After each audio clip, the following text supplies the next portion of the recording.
¿Conocen esa sensación cuando todo por fin encaja en su lugar? Así es exactamente como me sentí parada en mi flamante departamento nuevo. Después de 6 largos años de trabajo duro, por fin podía decir que era dueña de mi propia casa. Mi nombre es Julieta, tengo 29 años y esta es mi historia. Recuerdo el día que me ascendieron hace 2 años, como si fuera ayer. Mi jefe me llamó a su oficina y pensé que estaba en problemas. En lugar de eso, me entregó un contrato con un sueldo considerablemente más alto. A partir de ese día, viví con una austeridad de monje. Nada de ropa de marca, ni cenas caras, nada. Cada centavo se iba directo a mi cuenta de ahorros. Pero seré honesta, no fueron solo mis ahorros los que hicieron esto posible. Hace un año, mi abuela falleció. Era la mamá de mi mamá y me dejó 3 millones de pesos en su testamento. Ese dinero, combinado con todo lo que había ahorrado, significaba que por fin podía dejar de soñar y empezar a buscar una casa. Cuando encontré este departamento de 2 recámaras, supe que era el indicado. Ni muy grande, ni muy chico, simplemente perfecto. La mejor parte, sin hipoteca. La agente inmobiliaria casi se va de espaldas cuando le dije que quería pagar de contado. La cara que puso cuando firmé esos papeles no tuvo precio. No pude contenerme. En cuanto me dieron las llaves, tomé como 1 millón de fotos y las subí a las redes sociales. Mis amigos se volvieron locos con los me gusta y los comentarios. Felicidades, Julieta, viviendo el sueño. ¿Cuándo es la inauguración del DEPA? Se sentía increíble tener a tanta gente genuinamente feliz por mí. Entonces sonó mi teléfono. El nombre en la pantalla me revolvió el estómago. Papá. Julieta, dijo con su voz tan rasposa como una lija, necesito que vengas a comer el próximo sábado. Esa llamada me trajo de vuelta todo lo que había intentado olvidar. Verán, mi mamá murió cuando yo tenía 9 años. Cáncer. Destrozó a nuestra familia. Pero mi papá, bueno, él no se quedó soltero por mucho tiempo. En menos de 1 año, se casó con Susana y 1 año después, tuvieron a mi media hermana. A Susana nunca le caí muy bien, incluso antes de que tuviera a su propia hija. Pero después de eso, fue cuando las cosas se pusieron realmente mal. De repente, había un montón de reglas nuevas y, curiosamente, parecía que solo aplicaban para mí. Julieta, tienes que hacer menos ruido. Julieta, no puedes invitar amigos. Julieta, bájale a esa música ahora mismo. Mientras tanto, mi media hermana lo conseguía todo. Ropa nueva. Ella la tenía primero. Los juguetes de moda. Eran suyos antes de que pudiera pedirlos. Viajes familiares. Los planeaban según su agenda. Era como si me hubiera convertido en un fantasma en mi propia casa, flotando mientras papá y Susana consentían a su preciosa hija. A veces me preguntaba si siquiera recordaban que yo existía. Gracias a Dios por la abuela Margarita. No creo que hubiera sobrevivido esos años sin ella. A medida que las cosas empeoraban en casa, empecé a pasar más y más tiempo en la suya. Vivía a solo 15 minutos en bicicleta y su puerta siempre estaba abierta para mí. Su casa se convirtió en mi refugio. Mis primos, Javier, Emma y el pequeño Tomás, a menudo estaban allí también. Eran los hijos de mi tía Sara y, a diferencia de mi media hermana, ellos sí me trataban como familia. Pasábamos horas jugando juegos de mesa, viendo películas o simplemente pasando el rato en el patio de la abuela. Mientras tanto, en casa de mi padre, las cosas iban de mal en peor. Mi hermana Ana se había convertido en una pesadilla. Escondía mis cosas, derramaba accidentalmente bebidas en mis tareas e incluso empezó a inventar chismes sobre mí en la escuela. Pero de alguna manera, yo siempre era la culpable. Julieta, ¿por qué haces enojar a tu hermana?, exigía Susana. Julieta, Deja de molestar a Ana, repetía mi papá, sin siquiera molestarse en escuchar mi versión. El día que recibí mi carta de aceptación de la universidad fue probablemente el día más feliz de mi vida. No por la universidad en sí, aunque conseguir una beca parcial fue increíble, sino porque significaba que por fin podía irme. La universidad estaba a 3 estados de distancia y la abuela me ayudó a pagar lo que la beca no cubría. La universidad fue como respirar aire fresco después de haber estado bajo el agua durante años. Me dediqué de lleno a mis estudios. Llamaba a la abuela al menos 2 veces por semana e intentaba olvidarme de la familia de mi padre. Papá rara vez llamaba de todos modos. Estaba demasiado ocupado con su hija de verdad.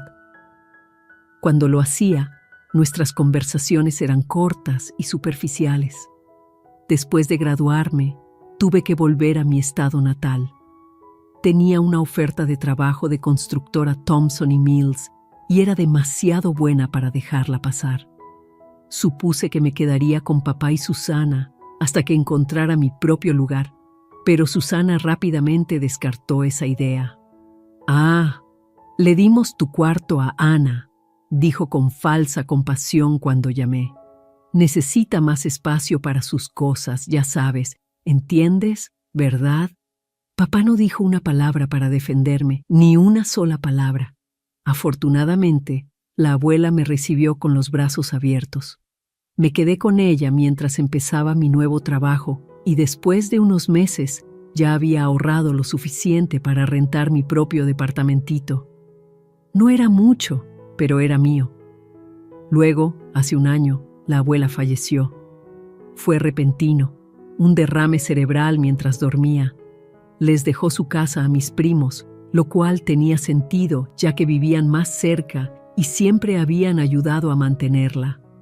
A mí me dejó 3 millones de pesos, dinero que había estado ahorrando toda su vida. Para la nieta que tanto me recuerda a su madre, escribió en su testamento. Este último año ha sido tranquilo. Papá y su familia perfecta no me han molestado mucho. Ni siquiera me invitaron a Navidad, no es que me sorprendiera. La pasé con la tía Sara y mis primos y honestamente fue la mejor Navidad que había tenido en años. Ese sábado manejé a casa de mi padre con un nudo en el estómago. Cuanto más me acercaba a su colonia, más se apretaba. Revisé mi reloj, 11:57. Todavía era temprano, pero prefería llegar antes que darle a Susana otra razón para quejarse de mí. Toqué el timbre, contando los segundos hasta que alguien respondiera. Papá abrió la puerta, su rostro inexpresivo. «Pasa», dijo, haciéndose a un lado. Ni un «hola», ni un «¿cómo estás?». Solo «pasa». Estaban todos esperando en la sala.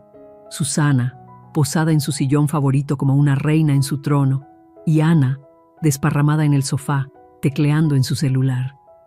Susana apenas reconoció mi presencia con un seco asentimiento de cabeza. Ana ni siquiera levantó la vista. «Siéntate», dijo papá, señalando la silla solitaria frente a ellos. Me sentí como si me estuvieran preparando para un interrogatorio. El silencio era tan denso que se podía cortar con un cuchillo. Papá se aclaró la garganta 1, 2 veces antes de finalmente hablar. Ana se graduó de la prepa, anunció, como si fuera una noticia de última hora. Se inscribió en la universidad de aquí. Asentí, sin saber a dónde quería llegar. ¿Se suponía que debía felicitarla? ¿Enviarle un regalo de graduación? Ni siquiera me habían invitado a la ceremonia. «Qué bien», dije con cuidado cuando quedó claro que esperaban alguna respuesta. «Necesita un lugar donde vivir», continuó papá, con la mirada fija en un punto por encima de mi cabeza. «Un lugar cerca del campus». Otra pausa. Susana sentía como uno de esos perritos que mueven la cabeza en el tablero del coche. «Y bueno», papá se removió en su asiento, «tu departamento sería perfecto. Está en una ubicación ideal, cerca de la universidad». «No estoy buscando roomie», dije lentamente, todavía tratando de procesar lo que estaba pasando. Papá negó con la cabeza, finalmente encontrando mis ojos. No entiendes, Julieta. No te estamos pidiendo que dejes que Ana viva contigo. Te estamos pidiendo que le des tu departamento. De hecho, me reí. Un sonido corto y agudo que murió tan pronto como vi sus caras. Hablaban en serio, realmente hablaban en serio. ¿Darle mi departamento? Repetí, segura de que debía haber escuchado mal. O sea, renunciar a mi casa, la que acabo de comprar, la que trabajé años para poder pagar. Sí, dijo papá con firmeza, como si le estuviera explicando algo muy simple a una niña muy tonta. Ana lo necesita más que tú. Me quedé allí, mirándolos, preguntándome si de alguna manera había caído en una realidad alternativa. Mi departamento, el que había ahorrado cada centavo, el que había comprado con mi herencia de la abuela, querían que simplemente se lo regalara, a la misma Ana que todavía se negaba siquiera a mirarme. Ella se lo merece más que tú, dijo Susana, su voz goteando esa misma condescendencia que había usado conmigo desde que tenía 9 años. Después de todo, ¿qué has hecho tú para merecer un lugar tan bonito? Viviendo sola en un departamento de 2 recámaras, mientras mi pobre Ana tiene que considerar las residencias estudiantiles. Me puse de pie tan rápido que mi silla casi se voltea. ¿Están completamente locos? Mi voz salió más fuerte de lo que esperaba. No voy a renunciar a mi departamento, ni ahora ni nunca. Compré ese lugar con mi propio dinero. El rostro de papá se ensombreció. Tu propio dinero. Tu abuela te dio 3 millones de pesos. Eso difícilmente es tu propio dinero. Algo se rompió dentro de mí. Todos esos años de quedarme callada, de aguantar sus abusos, de tratar de ser la persona más madura, desaparecieron en un instante. ¿Mi abuela? Me reí, pero no había humor en ello. ¿Te refieres a la mamá de mi mamá? La mujer a la que realmente le importaba cuando tú estabas demasiado ocupado jugando a la familia feliz con tu nueva esposa e hija. ¿Esa abuela? ¿La que no tiene absolutamente ninguna relación con Ana? Ana eligió ese momento para finalmente levantar la vista de su teléfono, su rostro arrugándose de esa manera familiar que siempre precedía a sus lágrimas de cocodrilo. Eres una hermana terrible, gimió, justo a tiempo. Siempre has sido tan mala conmigo. Nunca nos has querido, Julieta, dijo papá con la voz dura. Estoy muy decepcionado de ti. No es así como te criamos. Ustedes no me criaron para nada. Las palabras explotaron de mí. Te desconectaste en el momento en que mamá murió y Susana se mudó. No te atrevas a hablar de cómo me criaste. Agarré mi bolso y me dirigí a la puerta, todo mi cuerpo temblando. Detrás de mí podía escuchar los sollozos teatrales de Ana, los murmullos de consuelo de Susana y a papá gritando mi nombre. Pero no me detuve. No podía salir de allí lo suficientemente rápido. Pensé que ese sería el final. De verdad que sí. Pero a la mañana siguiente sonó mi teléfono. Papá otra vez. Julieta, escúchame. Comenzó antes de que pudiera decir hola. Eres la hermana mayor. Tienes que ayudar a Ana. Esto es lo que hace la familia. Casi me río. ¿Familia? ¿Ahora quieres hablar de familia? ¿Dónde estaba este espíritu familiar cuando Susana me echó de mi cuarto? Cuando Ana me hacía la vida imposible. Cuando ni siquiera me invitaron a Navidad. Eso es diferente, insistió. Estás siendo irracional. Ana necesita... Estás loco, lo interrumpí. Realmente loco si crees que le voy a dar mi departamento a alguien que pasó toda su vida tratando de lastimarme. No vuelvas a llamarme por esto. Colgué, pero no había terminado. En cuestión de minutos mi teléfono empezó a vibrar con mensajes de Susana. Siempre has estado celosa de Ana. Eres igual que tu madre, egoísta y malagradecida. después de todo lo que hemos hecho por ti. Miré los mensajes, sintiendo una extraña sensación de calma invadirme. Papá siguió llamando durante todo el día, pero dejé de contestar. ¿Cuál era el punto? La conversación solo daría vueltas en círculos. Él exigiendo que entregara mi casa, yo negándome. Él haciéndome sentir culpable por obligaciones familiares. Una semana después de la confrontación, decidí seguir adelante con la inauguración de mi departamento. Mi departamento se llenó de las personas que realmente importaban: amigos del trabajo, viejos compañeros de la universidad y mis primos. El sonido de risas y conversaciones genuinas se sintió como un ritual de limpieza, lavando la toxicidad del fin de semana anterior.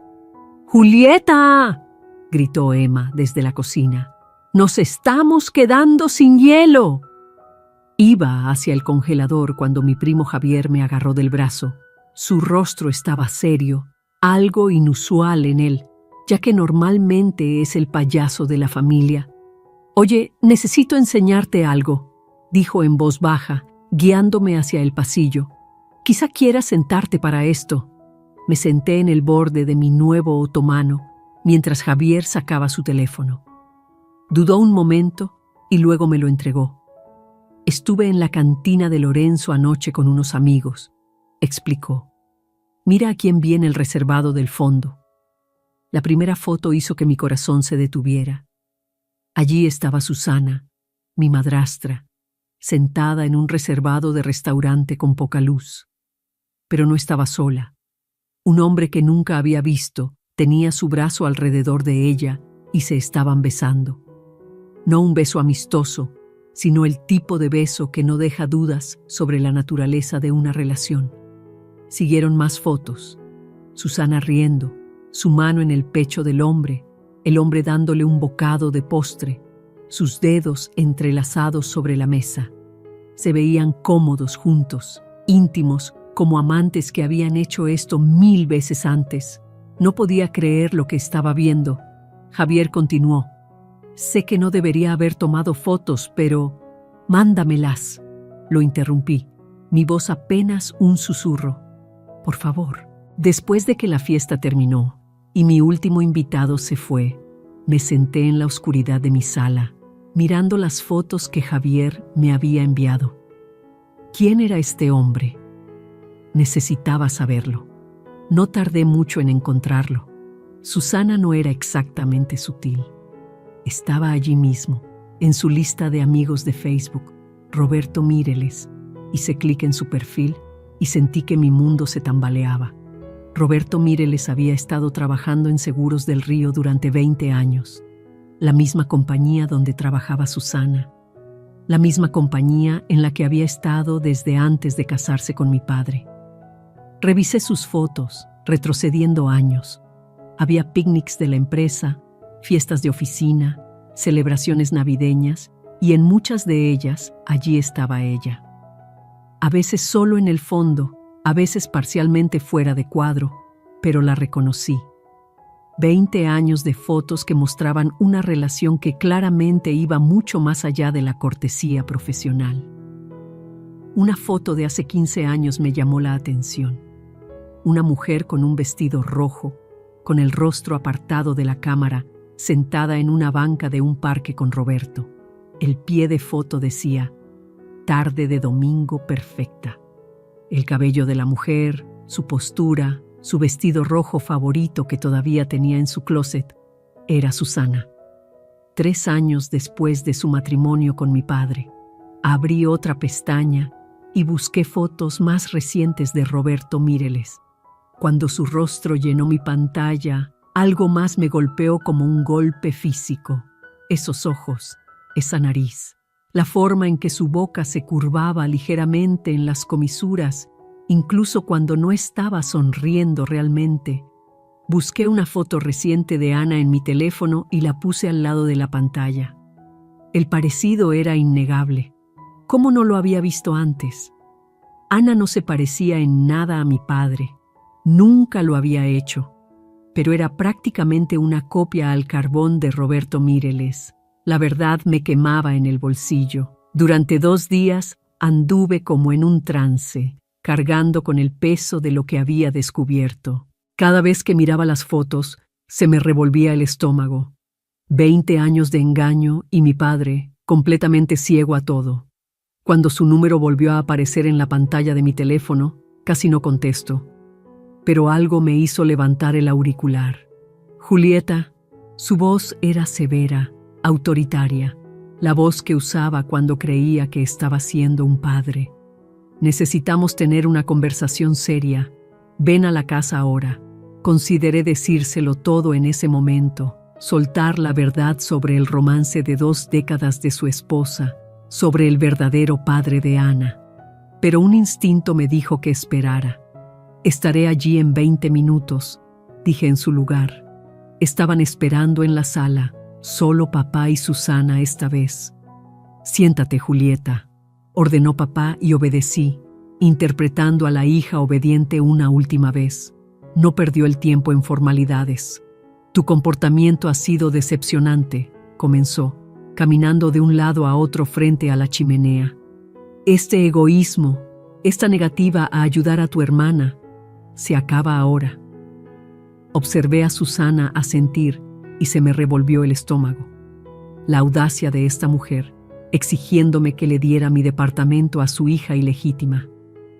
He tomado una decisión, continuó papá con la voz dura. O firmas la cesión de tu departamento a Ana, o te saco de mi testamento por completo, sin herencia, sin dinero familiar, nada. El rostro de Susana se iluminó de triunfo. Realmente pensaban que me tenían acorralada. Forcé mi expresión a una de conmoción y angustia. Necesito pensar en esto, susurré, viendo la sonrisa de Susana hacerse más amplia. Buena chica, dijo papá, su voz suavizándose ligeramente. Tómate un tiempo para pensar en lo que realmente importa. ¿Podría usar el baño primero?, pregunté, haciendo mi voz pequeña y temblorosa. Papá hizo un gesto displicente con la mano y subí corriendo las escaleras. Pero en lugar de ir al baño, me deslicé en la habitación de Ana, mi antigua habitación. Todo era rosa y perfecto, tal como había sido toda la vida de Ana. Su cepillo para el pelo estaba en el tocador, lleno de largas hebras oscuras que coincidían exactamente con las de Roberto Mireles. Con las manos temblando ligeramente, saqué una pequeña bolsa de plástico de mi bolsillo y recogí con cuidado varias hebras. A continuación, me deslicé en el dormitorio de papá. Su peine estaba justo donde siempre, en su cómoda, junto a su foto de boda. La ironía no pasó desapercibida mientras recogía su cabello en una segunda bolsa. Esa noche, investigué laboratorios de pruebas de ADN, del tipo que hacían pruebas de paternidad, del tipo que tendrían validez en un tribunal si fuera necesario. No era barato, casi 40,000 pesos por el proceso urgente, pero valdría cada centavo. A la mañana siguiente, entré en el laboratorio con mis 2 bolsas cuidadosamente etiquetadas. El técnico me explicó el proceso, me hizo llenar formularios y me aseguró que tendría los resultados en unas pocas semanas. Los resultados de la prueba de ADN llegaron en un sobre blanco sin remitente. Mis manos temblaban mientras lo abría, aunque ya sabía lo que diría. El lenguaje clínico era inconfundible.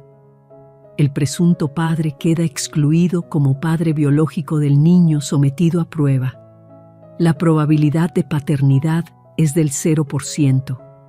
Esa misma tarde, como si fuera una señal, sonó mi teléfono. El nombre de Susana apareció en la pantalla. Estamos cansados de esperar, espetó, sin molestarse en saludar. Tu padre y yo necesitamos tu decisión sobre el departamento en los próximos días. De lo contrario, puedes despedirte de tu herencia. Mantuve la voz firme, tranquila. De hecho, he estado pensando en todo. Iré a cenar este sábado. Podemos discutirlo entonces. El sábado por la noche, conduje a su casa de nuevo, con los resultados de la prueba de ADN guardados de forma segura en mi bolso. Esta vez, el nudo en mi estómago No era de ansiedad, era de anticipación. Estaban todos esperando en la sala, luciendo como gatos que han acorralado a un ratón. Susana prácticamente brillaba de triunfo. Ana, desparramada en el sofá, examinaba su manicura con una sonrisa de suficiencia.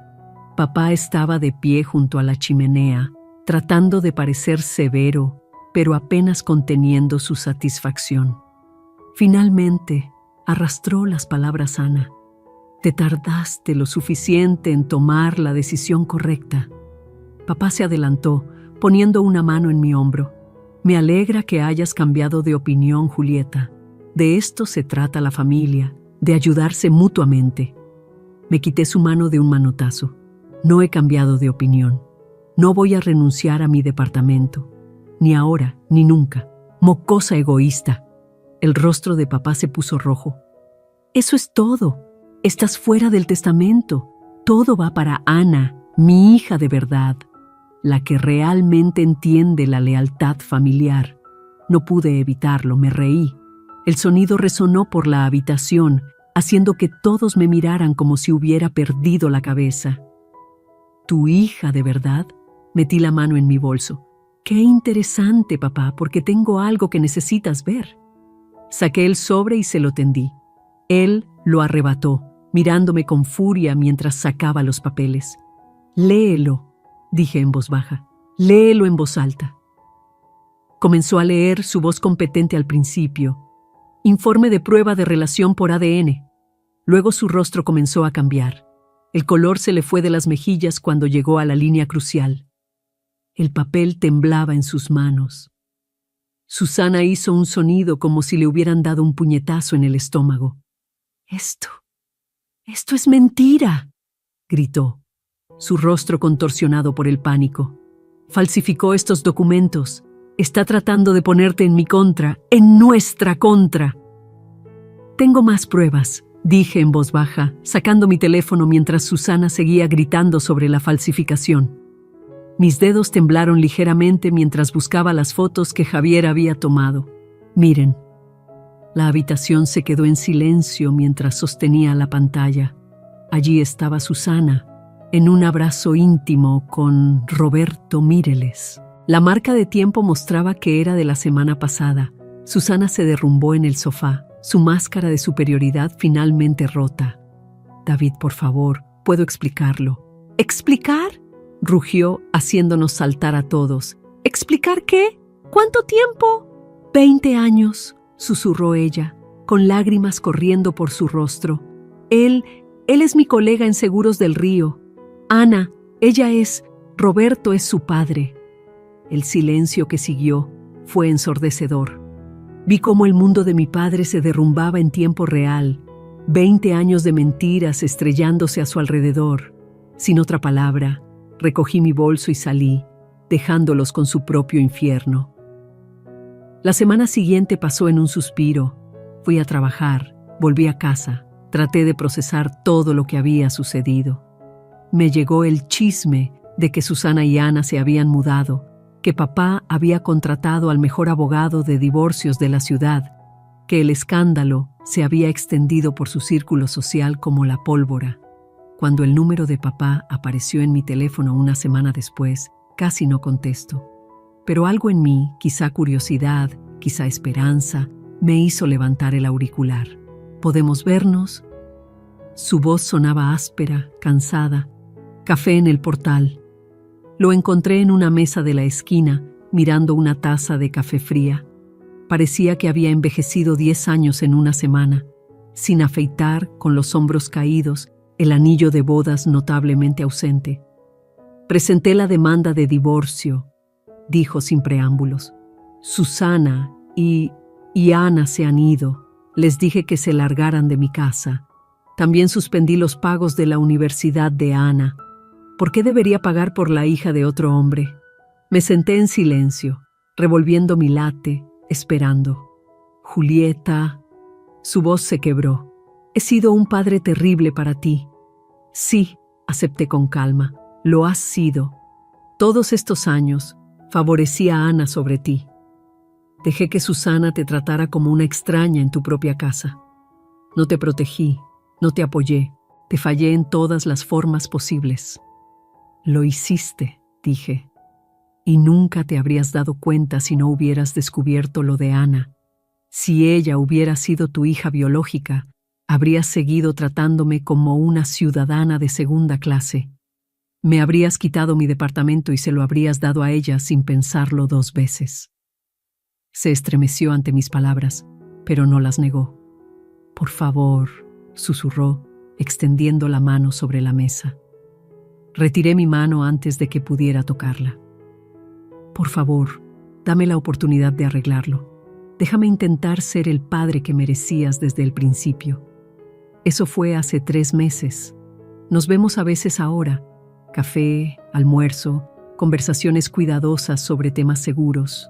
Intenta compensar el tiempo perdido, contándome historias sobre mamá que nunca antes había compartido, preguntando por mi trabajo, mis amigos, mi vida, pero el perdón total, todavía no llego a ese punto. Quizá nunca lo haga. 20 años de rechazo y negligencia dejaron cicatrices que no sanarán de la noche a la mañana, si es que sanan alguna vez. En cuanto a Susana y Ana, escucho cosas de vez en cuando a través de los chismes. Se mudaron con Roberto Mireles, creo. Empezaron a vivir la vida que habían estado planeando en secreto todo el tiempo. Pero, sinceramente, no me importa mucho. Son parte de un capítulo de mi vida que ya está cerrado. Fin de la historia.